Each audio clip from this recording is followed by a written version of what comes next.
You're listening to Wycombe Sound, online, on Radio Player, and on 106.6 FM.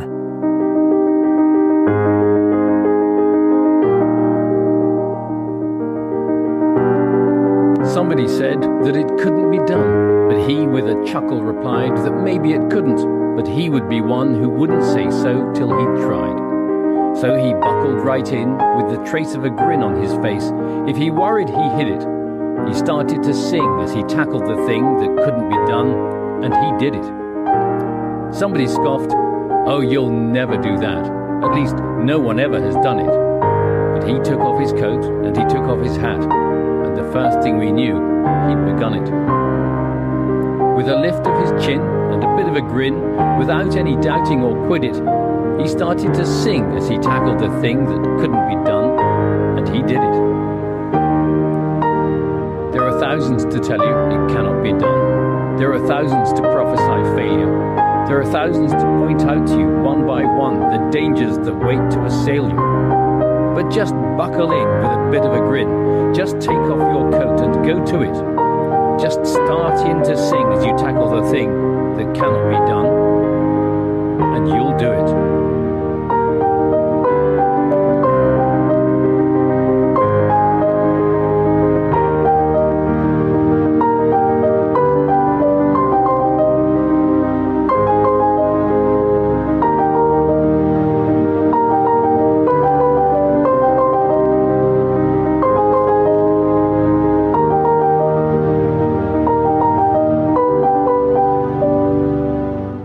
Wycombe Wanderers Show. It's how we started the show 12 months ago, as we remember the great Bill Turnbull, who sadly passed away a year ago. We'll be bringing you news of Prostate Cancer UK's latest campaign in memory of the Chairboys fan and, of course, broadcasting legend as well. Many of you will have known him. Many will be involved in the march, which is taking place next month. We'll look ahead to that as well. Also on the way in the next hour, we'll catch up with Phil with our match briefing. We'll look ahead to the trip to Northampton on Saturday and reflect on the defeat to Sutton in the EFL/Carabao Cup. We'll also hear from manager Matt Bloomfield, which was recorded after the full-time whistle. We'll also hear from the manager speaking earlier on today as well. We'll also catch up with someone who's very familiar with Sutton as a word, and also as a team. He scored 2 of his 10 goals against them exactly almost 30 years ago as part of that side which got us to the trophy final, and also, of course, won promotion to the Football League as well. Matt Crossley will be joining us very, very soon as well. Really looking forward to catching up with him again. We'll hear from Carl Simon as well, who's the Wycombe Wanderers Women's manager. But first, as we remember the great Bill Turnbull, 1 year on since he passed away after being diagnosed with prostate cancer, the club urges men to broadcast it like Bill and take and share Prostate Cancer UK's online risk checker to help understand their risk of detecting prostate cancer. Bill was one of the Chairboys' most passionate supporters, falling in love with the club during the FA Cup run to the semi-final in 2001 and attending many games with his sons before accepting the invitation to become the club's commentator for his online broadcasts. I'm sure you remember his referee's comments very well indeed. The BBC Breakfast presenter naturally triumphed in the role, becoming just as big a hit with the Wycombe faithful as he was with the millions of viewers on the red sofa, preparing a beer in the bar with fans to any red carpet treatment on his visits to Adams Park. Bill developed a close friendship with many around the club, in particular Matt Bloomfield, and would later become a near neighbour of his in Suffolk as well. We'll hear the manager refer to that later on in the show too. Bill's cancer diagnosis encouraged him to share his story with men across the world, and his legacy remains around the club and further afield as well, with many men taking his advice to get checked out for early signs of prostate cancer and also to talk to each other about their experiences as well. 1 year on from his passing, Prostate Cancer UK is celebrating the power of awareness to create change and is asking the nation, you might have heard them launch today the campaign Broadcast It Like Bill, and share its 30-second online risk checker, which you can find via the Wycombe Wanderers website as well, where you'll also see quotes from Laura Kirby, who's the Chief Executive of Prostate Cancer UK, who said it was important to see a reaction after thousands of men missed out on diagnosis during the pandemic. There's been a huge rise in referrals and treatments, and that's testament to the incredible work done by so many to raise awareness, and she thanks the NHS staff who have been treating more patients than ever before. As I say, you can find out more details on the Wycombe Wanderers website, and some information as well as we count down to a very special event, which again you may have well have heard about, which is a 26.2 mile marathon march, which also is in aid of Prostate Cancer UK as well. That happens on the 17th of September, and it starts at Wembley. And you might have heard about it because it's been spearheaded by Jeff Stelling, who's done this for a number of years as well. And there are many, more than 300 people involved in that. And not only that as well, but they've already raised a lot of money for a very good cause as well, of course. And the countdown well and truly on to this march, where you can follow Jeff Stelling and the many who are taking involved. They've been going through loads of training already, raised more than £110,000, and just some of those people involved include Ian Baker, Tracy Brown, Alan Cecil as well, who I'm sure you'll be familiar with, and himself who's battled prostate cancer, Steve Kopp as well, Tony Hector, the new club director, Craig and Charlie Kay as well. Joanne Ledger is also involved. Well done to Ian Petty, Peter Radford, and also Jeremy Spollander, and also Anthony Stone, as well as Alan Sunderland. I'm not reading out all 300. Peter Walker, and also Charlie Wicks, who are all taking part in the event as well. Do check out the Wycombe Wanderers website for more details on how you can support them. As I say, it's happening on the 17th of September, and they'll very much welcome your support as they march from Wembley to Adams Park in memory of Bill Turnbull. More details on that throughout this show, as well as we'll bring you the Broadcast It Like Bill message as well a little later on. But first, let's catch up with Phil, who we caught up with to reflect on that EFL Cup exit at the hands of Sutton United on Tuesday night. Well, yeah, it was a bit of a bump in the road, really, because we looked like we were starting to put together some performances and results. Unbeaten in 3 in the league, coming into the cup game against a team down the bottom end of League 2. We'd comfortably beaten MK Dons in round 1. So I think, with justification, fans were maybe looking at a possibility of a cup run as well. But on the night, just disappointing, really. We created chances, we weren't clinical. I thought Sutton took their chance really well. It was an unfortunate sort of defensive error that led to their goal. And once they're in the lead, they were full value for their defensive display, and 2 banks of 4. Really difficult to break down, but when the chances came for Wycombe, they didn't take them, and that's what will really hurt Matt Bloomfield and the boys. And yeah, just disappointing. And after the game, Matt Bloomfield couldn't hide his disappointment either. We started the game off very well. We had a real clear-cut chance early on.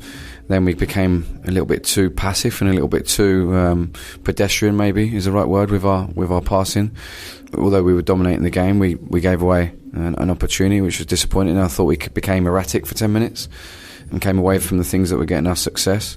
So at half-time, we asked the boys to be a little more progressive with our passing. We needed to play in behind and forward a lot more than what we were doing at the end of the first half. And I thought we did that second half. We dominated the game. 18 shots, XG of 2.58. That's just unfortunate. Tonight we didn't put our chance away. You put a strong side out there. You said on Saturday you really wanted to get through this round. So it must be very disappointing not to find that way through, especially in the second half. Yeah, absolutely. We put the strong team out because we wanted to win the game. Obviously we're a few players down tonight, which isn't easy for a squad that we're putting together and building, but I feel like we've done enough in the game to win. The amount of shots we've had, the amount of XG we've got, the amount of balls in the box, we've done enough to win the game. It's just unfortunate, gave Sutton something to hold on to, and they defended for their lives and defended extremely well. A different back three again tonight because of injuries as well. Is that another frustration? Yeah, definitely, absolutely. Of course it is. It's been a season of frustrations, hasn't it, in terms of injuries. During pre-season we spoke about it a lot, and now we've had the ones that have come on top. disappointing time. Both JJ and Taff from that left-hand side. So we need to move Joe out to the left today. So yeah, of course it's disappointing. It makes things, the same bodies going and playing a lot of minutes. We've still got Wills and Jace working their way back to fitness. So yeah, it makes the squad extremely sort of thin. But like I say, we picked a team that we believed could win the game. We on performance and chances created, we did enough to win the game. So whilst we're extremely disappointed, there's bits to be pleased about for sure. Another positive was the introduction of David Wheeler for his first appearance of the season. Looked very bright.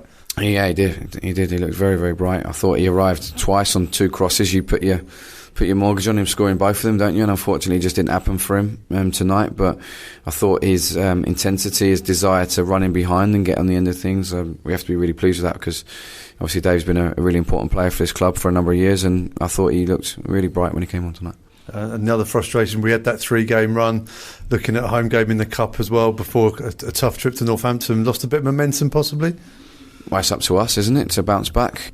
We'll talk about momentum, and it's a thing. We believe in it, and we spoke before the game about tagging another performance on the back of the good performances recently tonight, and that's what we wanted to do. To a degree, we kind of did that, but we haven't won the game, which is obviously the most important thing. So we have to bounce back starting with Saturday. We have to see the game with clear eyes, look at the things we did well and how we need to improve, and make sure we're ready for a real tough trip to Northampton on Saturday.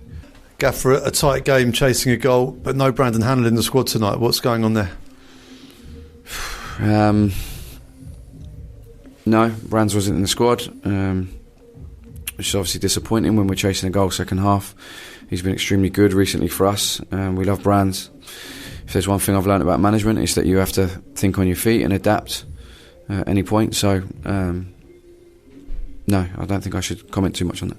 Yeah, you can really hear from his voice, can't you, how obviously disappointing it was, but positives to take as well. There seemed to be so much possession as well. Yeah, although we all know possession, no one really remembers how much possession or how little possession you had. It's all about how many goals you've scored. So I think what Matt Bloomfield will be working on this week with the boys and his coaching staff is how to make that possession turn into goals, because we're seeing now that the style of play is starting to click on some parts of the pitch. We haven't really seen it in the final third as much, but that's where we need to make sure we're doing the magic, because that's where we'll really be able to hurt teams, hopefully, as the season progresses. But yeah, lots of work to do still. And just goes to show how big an impact injuries can have on the side as well. Yeah, I think it's frustrating, because I think we'd probably found the back three the preferred back three, if you will, in terms of age and fitness and etc. I think at Bristol Rovers it looked really good with Tafazoli on the left, Lowe in the middle, Farino on the right, and then when Tafazoli picked up his knock, Richard Keogh coming off the bench with all that experience is a great option to add into a game to close a game out. And that was a game that the same formation that Wycombe had at MK Dons, which was another really good performance at the back. But injuries disrupted that now. So hopefully Tafazoli's injury isn't serious and he's back in for selection very soon. We've got the transfer window, of course, closing at the end of this week as well, and I guess that makes it especially interesting for fans, knowing if anyone else will be brought in. Obviously, there's been a lot of new arrivals already. Yeah, new arrivals. There's obviously lots of talk about a player departing as well, possibly. So yeah, it's never dull, is it? The transfer window when it comes.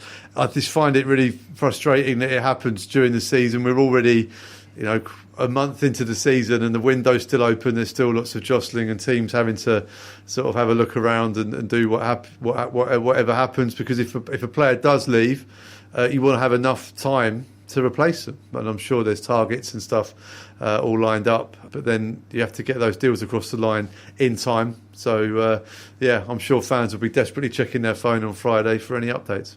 But does it feel things are really starting to click in the team? Obviously, the two opening games of the season, those 3-0 defeats, it must seem quite a long way off now from what you've seen the team playing recently. Yeah, they're moving in the right direction. I think Freddie Potts is a really good sort of example of that as well. I think as a young lad getting his first real taste of consistent senior football, and I thought against Sutton United he played really well, and you can tell that he's a exceptionally talented footballer. His passing, etc., is really, really good, and you can tell he's learning a lot alongside the likes of Josh Gow and Luke Leahy, etc.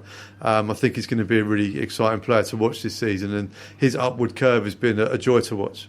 And you've got players like TJ as well coming back, who you think he feels like someone who's really establishing or trying to establish himself now. big season for TJ DeBar.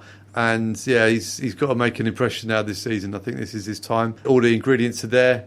It's exciting to watch. A goal would do him the world of good, I think, and hopefully that can come very soon. We had the news this week that the Cambridge game's postponed, which reflects the level of international players that are at the club. Yeah, it's unfortunate that it's a Saturday fixture we lose, because obviously they're really good at Adams Park, especially with a team that isn't too far away with Cambridge. But with the injuries that we've got mounting up as well, it's not a bad thing, I don't think, that perhaps we get that Saturday off to give some of those players a bit more time to get back as well, and also allow our internationals to enjoy that experience of representing their country and linking up with their international teammates, because it's a great experience for them, and we wish them all the very best, and hopefully they come back without any injuries. And aside from this Tuesday, good to play on a Tuesday recently. Yes, yeah, well, we got the Saturday curse out of the way at Bristol Rovers, and then, lo and behold, we play on a Tuesday where Matt Bloomfield had a 100% record on a Tuesday night, and we lost that one. So football's a funny old game, as someone said famously a long time ago.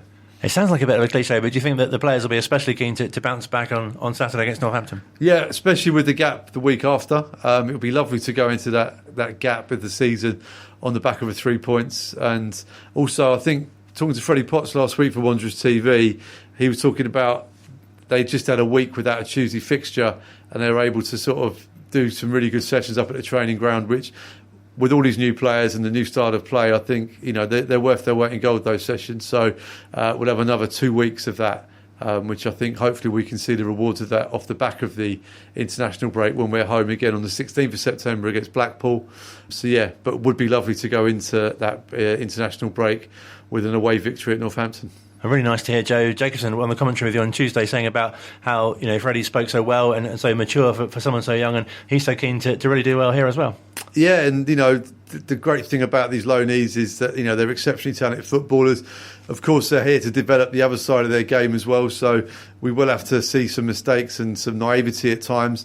But as I said, the progress that the likes of Freddie Potts and his mates are making, I think, is exceptionally exciting to watch, and I think he's going to have a really good season for us. So, and great to hear JJ talking about the fact that he's going to be back on the grass soon as well. I was going to say, it's fantastic to have some positive news, isn't it? Because you hear about injuries and you think, obviously with Jack being out for a while, but to hear players are coming back as well is really positive. Yeah, Jack's is going to be a long one. I think he's going to get a few commentary stints himself before he's back. I would like to think that the commentary maybe gets them back quicker than they would have done before, because they think, blimey, if I'm out injured, I've got to sit with Phil every game. So whether that expedites their recovery or not, I'm not sure. I'd like to think it does.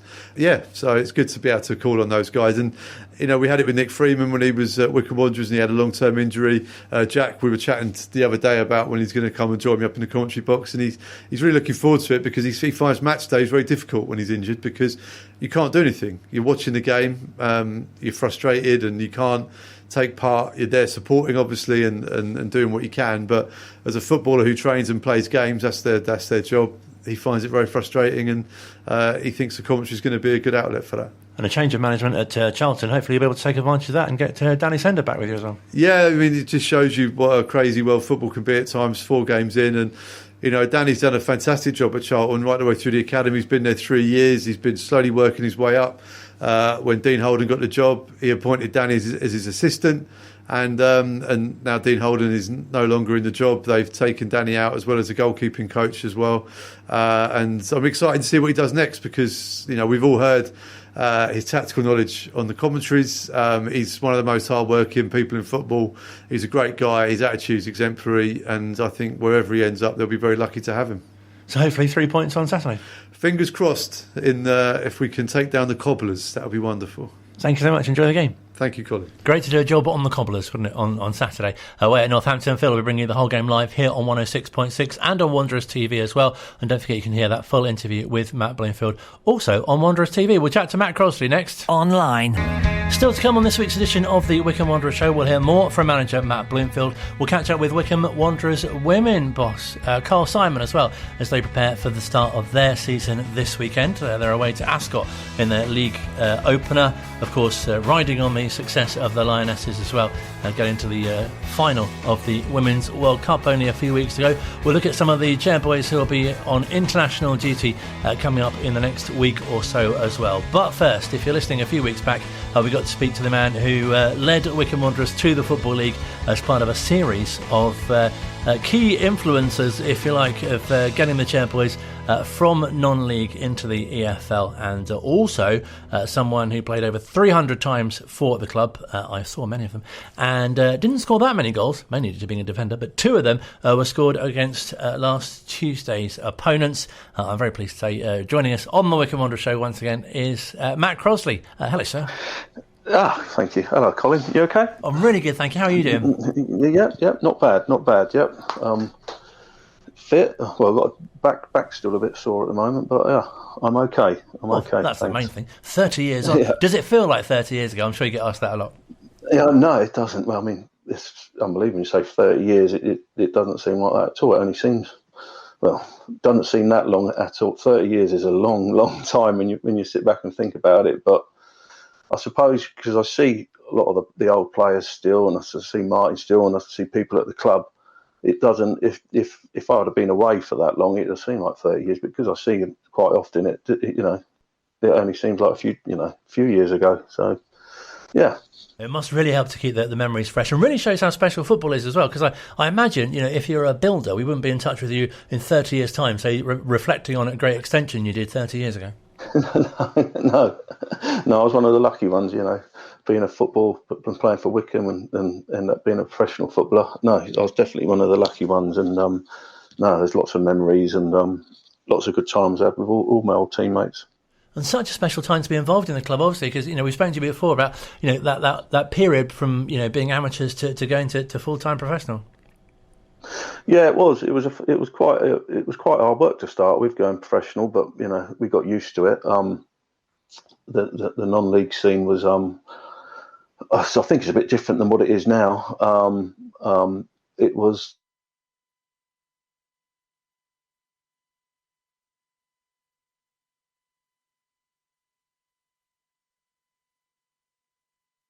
for both semi-finals, and the FA Trophy gets. Before the FA Trophy was it was a massive cup, and I think Martin put it in his book that when Martin took over, Ivor said that's what I want to win, the FA Trophy, and but nowadays it seems the FA Trophy doesn't seem that big unless you're in those later stages, get to Wembley. Yeah. Well, we had that game obviously against Sutton in the cup on Tuesday night, and that must really sort of bring it all back to you. It does. Obviously, I got the 2 goals, and we lost the first. I didn't play in the first leg actually. I had a flu virus building up to it, and I think I lost about half a stone. I turned up for the game, and Martin said, because and the physio Dave Jones said, it wouldn't be a good idea to play because of how much weight I lost during the week. I was a bit very disappointed about not playing, and we lost. I don't think it was down to me that we lost. We just didn't play very well. But I was fit and raring to go for the second leg, like everybody else was. And did it feel like there was extra pressure, if you like, because obviously the stage of the competition that you were at that time? It was. I mean, we desperately wanted we'd been at Wembley a couple of years before, and we desperately wanted to get back there again. I mean, it sounds funny now looking back. I mean, it didn't feel like it, but looking back, the league was virtually sort of wrapped up anyway. And it was very disappointing losing the first leg, but the second leg, I mean, Martin was great at these motivational talks before we went out and played, and I think he'll even admit himself that he didn't really have to say much for the second leg. We were virtually sort of breaking the door down to get out onto that pitch because we desperately wanted to get to Wembley. Did it mean that you approached games differently? Because, as you say, you were going so well in the league, and I guess the cup could be a bit of a distraction in some ways. It was a bit. I mean, it was such a good season. I mean, we didn't lose that many games, and when you're winning games, it's sort of it keeps momentum keeps going. You want to win the next game, and I don't think many players got injured, to be honest. And when you're winning, you keep playing, and the trophy came around, and we just treated it like any other game because, as I say, you had that Wembley thing at the end of it, and also doing a double. that we were up for every game, and I mean Martin wouldn't have anything else than I can honestly say that I can't ever remember being relaxed before any game, thinking, oh, this is going to be nice and easy today. It wasn't. Martin made sure that we were at it, and we had to work hard to get our results. It looked easy, but we worked hard to get them. Yeah. It felt like there was such a familiarity among the team, and obviously the players that you had around you as well. It must have given you such great confidence going into those games, though. It was. I mean, we had, as I say, you look back and you look at the players you played with. I mean, every position on the pitch, we had quality. As I say, virtually the whole team that we had Martin took us into the Football League, and we kept that team virtually together for 2 years. I mean, we were in the playoffs the following season with virtually the same team, and team spirit helps a lot. And as I say, and quality players definitely help. And it was a great team to play in. And great for you to get those 2 goals, obviously, as you say, in that second game. Yeah, it was. It was the first. I'm one of those who's. I'm not bothered who scores as long as we win. It was one of those, but very fortunate to score 2. First one was a header from Gups' corner, quite early in the game, I think it was, but it was such a relief to score. I mean, the celebration was awful, I must admit, and I always get reminded about the celebration, but the celebration was like a relief, and the second goal was a sort of tap from the corner again, obviously, that's why I was up there, and it just fell. No one marked me, just fell at the edge of the 6-yard box, and I side-footed it in with my left foot. I was well happy. If we'd have had a penalty towards the end, I wonder if they'd have let me take it. Yeah, kept the match ball. That'd have been even a better story. Blazed it over, I'd have blazed it over the bar, most probably. Yeah, but no, it's good. I think Scotty was injured for the first game as well, and he came back and he performed in that game as well. He was always a big miss. When he didn't miss many games, but you could tell when he missed games. But no, he came back for the second leg, and it was guns blazing. And I was very happy just to win, and even happier to score 2 goals in that game. And great as well, because you had such great support in those days. Crowds around 5,000 just watching games like that alone. Oh no, it was great. I mean, it's always when you're winning, crowds seem to turn out, but there was.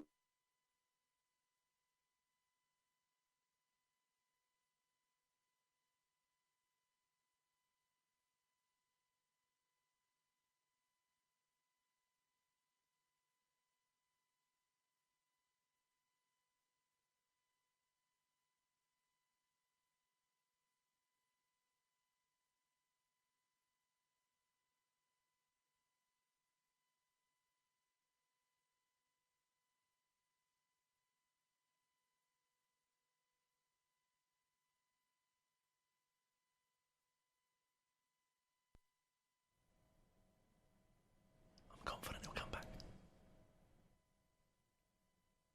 And you look around and what you could see was and I've seen some pictures as well from the home, and even we didn't have the big stand at those few years, they were behind us. And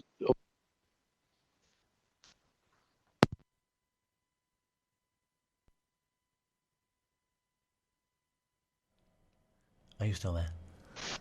Sorry, I've been dropped out a moment there. Sorry. Yeah, that was it. Yeah, where did I get to? That was it. Come back. Yes. No, sorry, you were saying about the fans. Yeah, I was just saying how great it was. That it was packed all the time. Obviously when you're winning, it helps. But I've seen some pictures and some old games. They show clips sometimes from old games down at Adams Park the year we won the league, and the ground was absolutely rammed. Every game, and they got behind us every game, and and we won most of our games, which was good anyway. It was good atmosphere at the time, good feeling around the town. Special memories against Runcorn in the final, obviously, as well. Yeah, it was. I mean, that was good. I remember Jason's free kick, and sort of we had to calm him down after that. He was going absolutely loopy, but it was a comfortable win in the end. I mean, it was about a bit of pressure, to try and win the double against Runcorn. We beat them, I think 5-1. I think 4 or 5-1 about 3 weeks before as well in the league. I think we beat them actually to win the league, and we played them in the final, and we sort of knew we were going to win if we performed well, and we did perform well. So I was very lucky to win the trophy again. And the cup and league double, as you say, it couldn't have felt any sweeter, I imagine, and obviously sealing promotion to the Football League as well. Yeah, that's it. I mean, not many teams do a double in any sort of standard. I mean, for us to do, I think Colchester might have done it the year they won it, just before us, a couple of years before us, and we thought, they do it, we'll have to do it as well, because they were one of our rivals at the time, and to win a league double and to say you've actually won it and got the medals and everything for it, it's a nice feeling and nice to look back on as well. And what was the pre-season like, sort of in between? Because were you sort of braced for quite a step up on that trip to Carlisle? Yeah, we were. It was I didn't know what I was doing to start with, because Martin sort of he didn't rush to sign us all back on, and we went away at the end of the season. We went to Faliraki. Funny enough, with Martin, we all went away. It was told if we won the league, we could have a holiday for a few days. We ended up going to Faliraki in Rhodes, I think it was, and nothing was said then, and it was just 2 weeks before pre-season. Martin rang up and said, when you're coming in, sort of thing. He was like that. He said, I'm waiting for you when you're coming in, and I went in and sort of took the full-time offer up, which virtually every single player did, and you're not going to turn it down anyway. And pre-season was hard work, and Carlisle, it was hard work. The first few games were really getting the pace of the new league was it was hard work for the first few weeks. Once we got the pace of the how the league was, it was still hard work, but we got used to it, and we did really well. Yeah, it's a long way apart from anything, isn't it? Oh no, it was a long way, and it was just really pleasing to get a result, because I know it was only a draw, but it was good to go out there and not to lose. And there was quite a big following up there. I mean, I think a lot of Wycombe fans must have took the weekend up at Carlisle, I think. Yeah, stick a rock. Was there a real feeling amongst the players as well? Like, kind of, we made it now. We're in the Football League. What do you mean, like that real kind of step up as well? Yeah. There was a feeling there. We talked quite a lot. We talked quite a lot about how hard it was, and trying to get used to it. The pace of the game and everything. And people didn't know what we were like either. Teams we played, and we were a bit unlucky not to get automatic promotion. And we ended up doing it through the playoffs. I mean, I think we lost Scotty during that season as well. Swindon signed him in the Premier League, and I think Gups win at the end of the season. So people were taking notice of us, and a couple of players got good moves out of it. And what do you sort of remember most about that time? We still stay in touch with a lot of the players. We're in a WhatsApp group, and it's mainly the players in the WhatsApp group is the team that done the double that year. And we meet up at the dinner, obviously, and we meet up at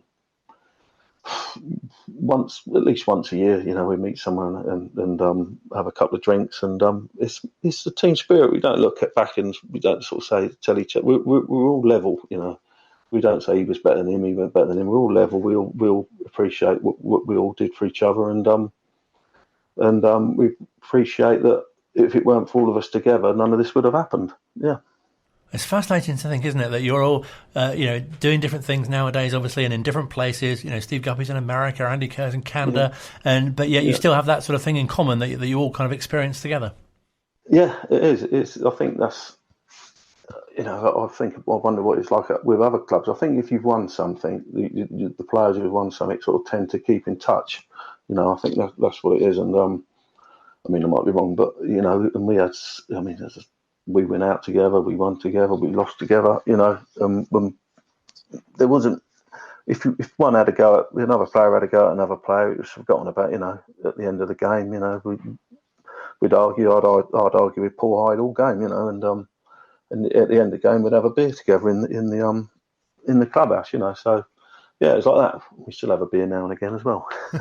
It's a real special camaraderie, isn't it? And I guess, for people that haven't, been in a dressing room with other footballers as well, it's difficult to describe how that bond is. Yeah, I know it is. I mean, footballers will always say it's one of the best places they've been, and it's one of the funniest places they've ever been, is a football dressing room. And it's funny, you have to be there to appreciate it. You can't, if someone says to you, tell us, what's it like in there? It's hard to put your finger on what it was. But, I mean, we had a good manager, didn't we? So, I always say it wasn't nice to be around Martin when we lost. I mean, we didn't lose that many, but when we won, I mean, he was brilliant anyway, but when we won, he was, I always say he's the best comedian I've ever heard. Out of all the comedians in the world, he's not a comedian he's a joke of a manager. I mean, his jokes and what he was saying, the change room, if we won after the game, it would have us all in stitches, and as I say, we stuck together. I think the players, there wasn't many who didn't join the ride. I mean, a couple come and left, but mainly all the players stuck together, and we knew we was singing from the same hymn sheet. Yeah. No, it sounds fantastic, and you must be so proud to be part of that as well. Because I guess even it's better in a way to sort of reflect on that time, because perhaps at the time itself you perhaps didn't realise quite how special it was. No, it wasn't. I wouldn't say it definitely wasn't taken for granted. But we knew how hard, and we sometimes we won games 4-0, and people might have said, "Oh, that was easy today," but the reason it was easy is because we all rolled our sleeves up and worked hard. It wasn't just get out there and win 4-0. If we didn't work hard, we wouldn't have won 4-0. It was like that, and went in the other games. We knew, if we all stuck together, it'd be good times. And as you say, we don't look back and take anything for granted. It was maybe we didn't take everything in, which we should have, and I think a lot of players, or even the top players, would say that as well. Some of the stuff they won, but no, it's really good times, and it's a great club. So.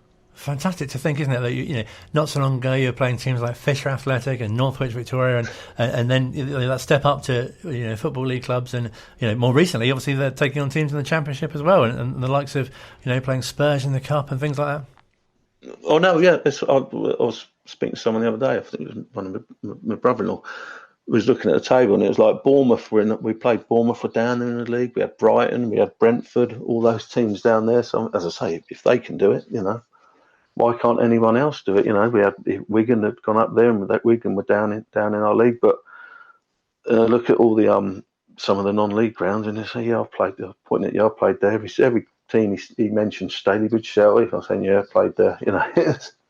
And we had some, like you said, some teams we played against, like Fisher and down to Gravesend and teams like that. It was really good old football grounds as well. It was quite nice to go there and play as well. A lot of the new football grounds aren't the same as some of the old football grounds. Yeah.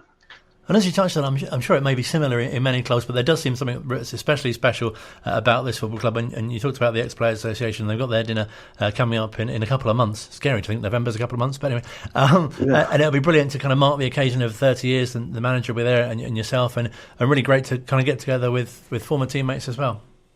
Yeah, it will be. It will be. I mean, I'm sure. I think it's one of the big ex-players associations in the country. I was told, but it's great. I mean, even some of the players, you get to know some of the players from previous years and after and that, and everyone says the same about the club. It's such a great club, and it was a great club to bring your family to. Everyone got looked after all the time, and no, as it says, I mean, some people sometimes say the club's too nice, but it's It was a really good club to play for, everything, even, I remember getting a Wycombe Wanderers blazer and tie and the shirt with Wycombe on, and it was quite proud wearing all that sort of stuff. And, teams don't wear them anymore, the old blazer and the slacks and that and everything like that. But, it's all tracksuits now, which I don't mind, go with the times. But, no, it was the old school tie, Wycombe Wanderers, isn't it? It's very good. It must be such a nice feeling as well, just going to Adams Park and thinking, I played on this ground, and I was part of, the kind of foundations, if you like, that's helped get them to where they are today. Yeah, it is. It's very quite very nostalgic when I go back there. The smell and walking past the changing rooms and seeing the crowd and going in different parts of the ground. It's a good place to go to, and I suppose if players have had success at other clubs, then they should feel the same about when they go back to their clubs. But yeah, going back to Wycombe is really it's lovely, and very welcoming as well, and I appreciate that. And obviously the fans still remember, and seeing you play, and you probably don't look that different either to them, and it's brilliant to sort of reminisce with them as well. Yeah, it is. Yeah, I haven't got grey yet. I can't believe I'm not grey yet. People think I've dyed my hair, but I definitely don't. You'd know, wouldn't you? One of those things. I'm lucky. I know. I just got lucky. Yeah, but it's great. It's great when someone comes up to you and says, "I remember you. You was a good player," or whatever. And I remember the times when you played at Wycombe and the times we had. And I've heard fans say it was the best time. The different age groups will say that certain times were the best times, to watch Wycombe. And there's quite a few who come up and say that when we played and when we won the league, got into the Football League was their best time. And it's always nice to hear. Well, it's been a real pleasure catching up with you again. Thank you so much indeed for your time, and brilliant to have you on the show, and look forward to seeing you at the dinner in November. Yep, great, Colin. Yep, hopefully I'll get up to Wycombe maybe before that, or maybe if Phil wants another co-presenter. Absolutely. He's always on the lookout for sunrises. I might get on with him again, yeah. Yeah, brilliant. Thank you so much, Steve, for your time. Matt Crossley speaking to us here at Wycombe Sound. Online, on Radio Player, and on 106.6 FM. This is Wycombe Sound.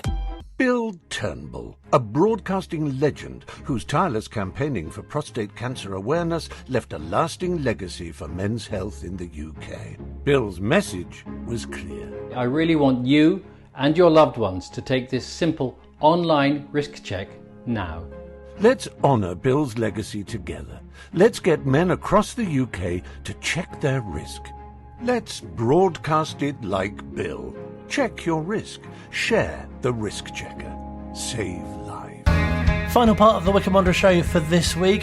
Still to come, we've got an abridged notice board section looking at some of the players who will be on international duty, with the Cambridge United game next Saturday being postponed. So that'll be on a Tuesday night. Apart from last Tuesday, got a good record on Tuesday nights now.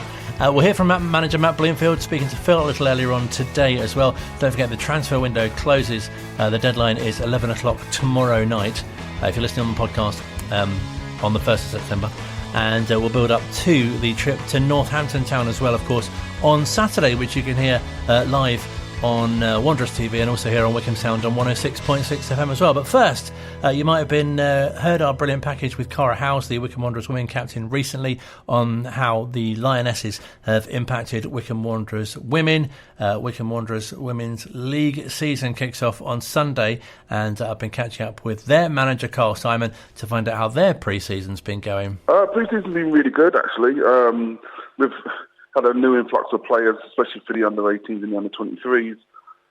Regarding the first team, we brought in 5 new players, and we brought 4 new goalkeepers into the clubs, plus a new coach in Ian Beckford. So I'm sure you'll enjoy speaking to him at some point. But no, it's been a really good pre-season, and we're happy with where we are. And what's the integration been like of the new players into the current group? The players we had currently were a really good group. So any new player coming in, it's very easy to work their way into the squad, because, the girls are very welcoming. It's a very inclusive group. So the integration's been really, really good. I mean, what we've done, we've pinpointed certain players that we wanted and went out and got those players. So, in terms of integration, it's been quite seamless, because it's positions that we needed filling. So they were almost waited for and expected arrival. So, yeah, integration's been great. Sounds like there's been a real process from last season where you've identified where you need to improve for this campaign, and that's what particularly you've been working on.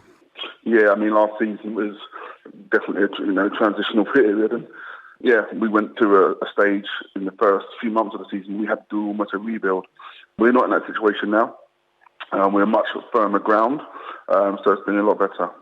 And how would you describe what the pre-season games have been like? Have they been really good exercises in working on what you want to, so that the team are where you want them to be for the start of the season? I think most of that's been done really at training. In terms of the pre-season games, it's been tough because we've had half of the players have been away. So a lot of our players are teachers, or they work in the police force or paramedics and so forth. And especially the teachers, this is the time they get their holiday. So we've had almost half, we've got 60 players. We've had half that number at any given time away. So we've not been able to have pre-season games for the under-23s. So we've just had pre-season games under the first team guys, but we've had combined squads. And even the under-18s, I think they've had only 2 or 3 games. So what we've been doing is been using all the players and representing in the first team squad. Having said that, most of our games have been against Tier 4 and Tier 3 development teams. So that's been challenging, but it's been good all the same. And good lessons have been learned, and we've got some good minutes under everyone's belt. And most importantly for me is we've been able to give the under-18s and under-23 players exposure to first-team football, which they've been delighted to get, and allow players to understand that there is a clear pathway, and we won't just shut down because half the first-team squad aren't here. Other players will get a chance, and we'll still take those games on. So it's been good in that respect. That must be so motivational. I know we've spoken to you before about it, but players in the lower groups, if you like, who can try to impress yourself and the other coaches and really earn that spot in the first team. Absolutely, and that's what it's. I'm quite strange in that respect. I get quite excited when a lot of players aren't available because I think, at last I can get these other guys in and give them a go at it. So yeah, it's been good to be able to give first team debuts to so many players and give them that exposure to the first team. And there are so many examples of where that's happened as well. Yeah, of course there is. I mean, we've got the likes of Molly Carter, and she's now made it into the first team squad, and she's from our under-18s squad. So she's a player that we've had a lot of trust in. Real talent. We've been watching her from the first day we came to the club, to be honest. And she's grown, and she's taken a lot of exposure now to first team football. And we think that she's about there now to make a mark this season. And you've got Ascot the first game this Sunday. That's away. Are they a team who you've obviously come up against before, and you're quite excited to face again? Yeah, local rivals almost, aren't they, Ascot? And, we had some really good games against them, a much more settled side than our own. But when we played them, so it was always tough. But we always felt we gave them a really good game. They just had that little edge in terms of experience of players who knew the league, whereas we didn't have that, especially with our rebuild mid-season, and we had to bring a raft of players up. So we're looking forward to playing them again. So we've got them in the first month twice. I think we've got them in the cup as well. So, yeah, it's a lot of Ascot for us at the moment. And you've got Oxford City, the first home game, which, coincidentally, the men's team, their game has been postponed. So a fantastic opportunity for fans to come down to Burnham and see what Wycombe Wanderers Women is all about. Yeah, and we've got the supporters groups coming down as well. Apparently they're bringing 50 supporters down and drum and all sorts of things. So I think it's going to be a bit of a surprise for the people that run Burnham Stadium when they see us come down. But it'd be great to get the Wycombe supporters down there for the men's section as well. They reached out to us and they said they really want to support us, which was amazing. So yeah, that'd be a great day as well. And I know obviously we've spoken to you before about the impact of the Lionesses, but this must be a fantastic time for everyone at the club to really capitalise on the popularity of women's football. I mean, it's accelerating. It's going really, really fast. Playing the Tier 3 teams that we did and having a look at them, you can see the accelerations even further. With Portsmouth now going for fully professional at Tier 3, so it's quickening up. We were, in terms of our numbers recruitment, we were done by May. We were finished, and we're still getting people coming at us now to join all the time. So the interest in women's football has exploded at the moment, and we're also getting more supporters that want to come down. And our season ticket allocation has I think we sold as many season tickets as we did the whole of last season already. So yeah, things are really, really good and it's really exciting. It's a great time to be in women's football. And especially with Wycombe Wanderers Women as well, because I know, when we spoke to you last season, obviously, the target was promotion, but as you say, you've had that season of transition and you must feel that's really attainable this season now. We feel like we're on firmer footing, so definitely the target would always be promotion, and we'll go for that again as best as we can. But we feel like we're in a really good shape now with the players that we brought in, some more experience in key areas, and, we won't be in a situation. We had a good start last season, and then we had to do a rebuild in mid-season when certain things didn't go the way that we wanted it to go, and certain players had to leave. So we're not in that situation now. We've got a really good group of players. We're really strong. We all know each other, and we're pushing forward from the first day of the season. And it must be really positive as well for yourself and the coaches as well after a full season under your belt and really get going now, I guess. Yeah, I mean, even for myself, it's the first time in the league, so we've had a look at it. We understand the requirements. We know what we're coming up against. So we're really looking forward to getting our teams into it this season for ourselves. And a lot of the players that we brought in, it was complete unknown, and we were figuring things out as they were happening. We know where we are now, and that's a nice place to be. We can prepare accordingly. We can recruit accordingly as well, and we're feeling really good. Well, it's been a real pleasure to speak to you. I look forward to catching up with you throughout the season, and wish you all the best for the first game on Sunday. As always, mate, you take care. Fantastic. Cheers. Great chatting to Carl Simon, and that, of course, the Wycombe Wanderers Women's manager. The men's team's boss, Matt Bloomfield, was speaking to Phil earlier today as well. Gaffer, a few days before a game, transfer window open, busy old time, isn't it? Yeah, thick and fast with the games, with the transfer window, lots going on. And we've also got a really important league game to prepare for on Saturday, so trying to get the balance right between it all. Certainly a busy time, but this is why we do what we do, because we love it. So it's loads going on. First and foremost, how's the reaction been from the disappointment on Tuesday?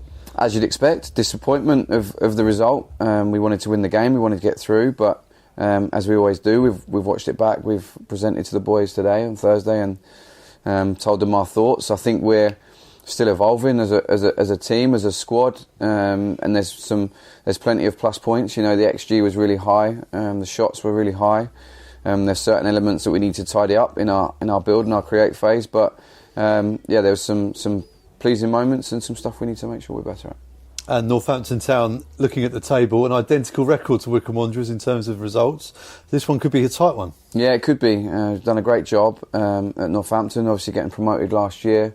And building a good squad, a good team. They've been together for a little while now, so I guess their cohesion will be good. We've watched them. We know they bring a real good threat about them. They've got some good players, so we're looking forward to the game. We've got to present ourselves in the best way we possibly can and make sure we're ready to go. So with the Cambridge game being off Saturday week, we need one last big effort before we get an opportunity to refresh slightly before we go again.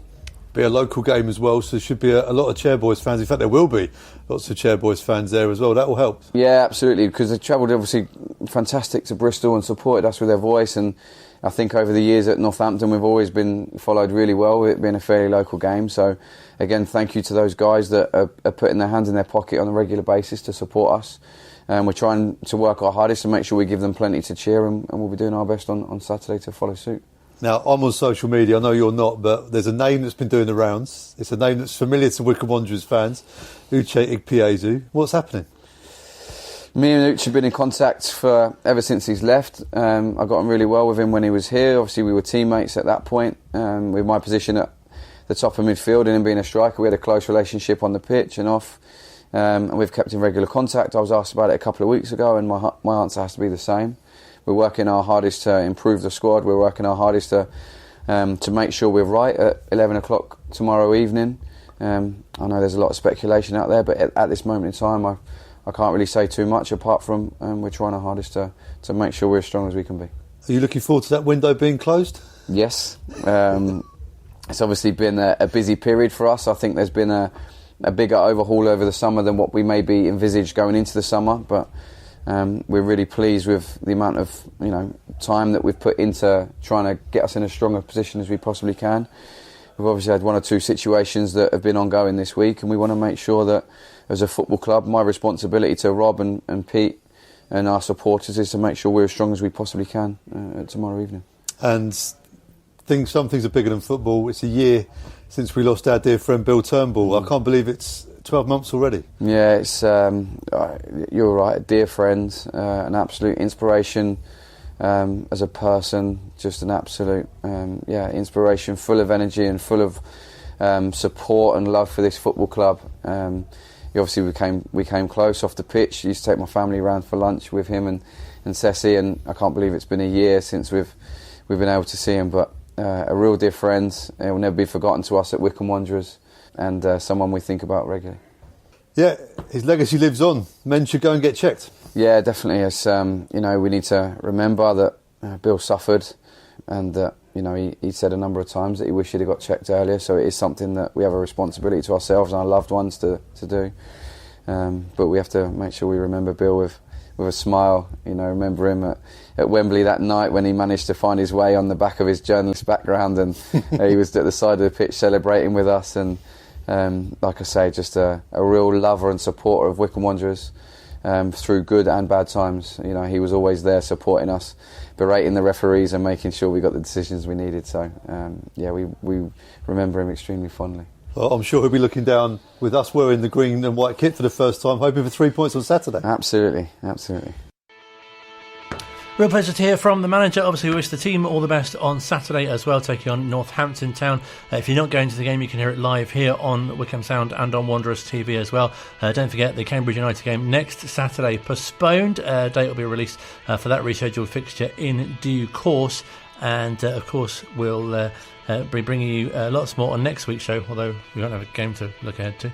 But I must say congratulations as well to Joe Lowe and also to Killian Phillips, who've been called up for their respective under-21s as well. And could be more news on more players as well who'll be representing their countries during the international break. Hope you've enjoyed this week's show. Steve Brown is in the Legends Lounge on the 16th of September as well. That's some more news to bring you as well. Have yourselves a fantastic week.